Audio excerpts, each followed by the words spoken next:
How's it going, everybody? In case you missed it, the developer tournament went down today, and we finally got an extended look at MLB 26 gameplay without the dev kits. So the big question is obvious. Should you actually be excited for this year's game, or are we just looking at MLB The Show 25 version 2? Let's talk about it.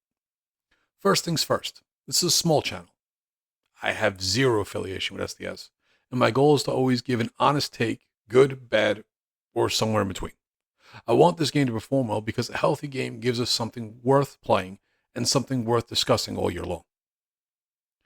With that out of the way, let's jump in. If you're coming into MLB 26 expecting a massive ground-up overhaul, you're probably going to walk away disappointed. However, if what you're really after is a huge content drop, then there's a lot here to be excited about. Power creep looks like it'll hit fast. 85 overalls will likely be irrelevant within a couple of weeks. The WBC content, assuming it's reasonably obtainable, looks stocked. And we're probably heading straight into a dominant everyone has it lineups with team affinity mixed in early. Graphically, yeah, this one's been beaten to death. The game largely looks the same with some minor tweaks.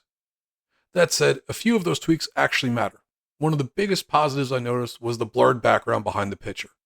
Even watching on my phone, I could clearly identify pitches, which should make pitch recognition and diagnosing tendencies much easier this year.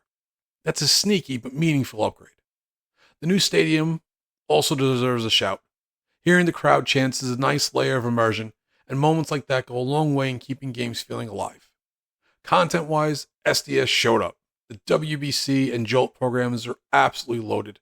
Team collections look rewarding, and flashbacks finally having quirks, regardless of live series quirks, is a huge win.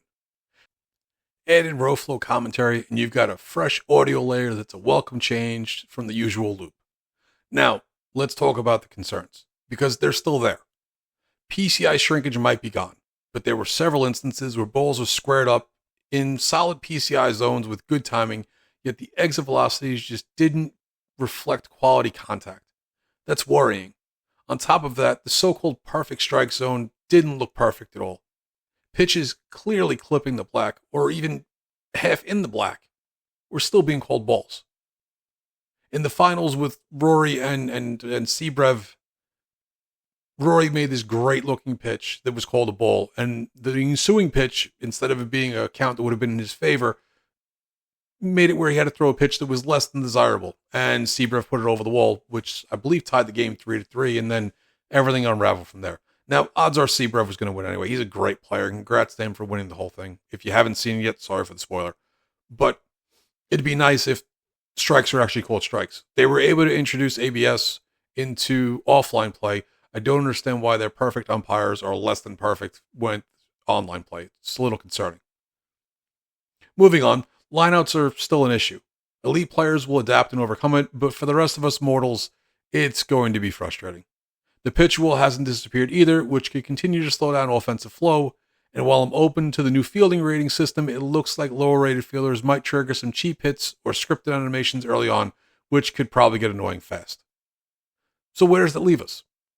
Overall, the game looks crisp, the content looks hot, and if you love baseball, this is still your best option by far.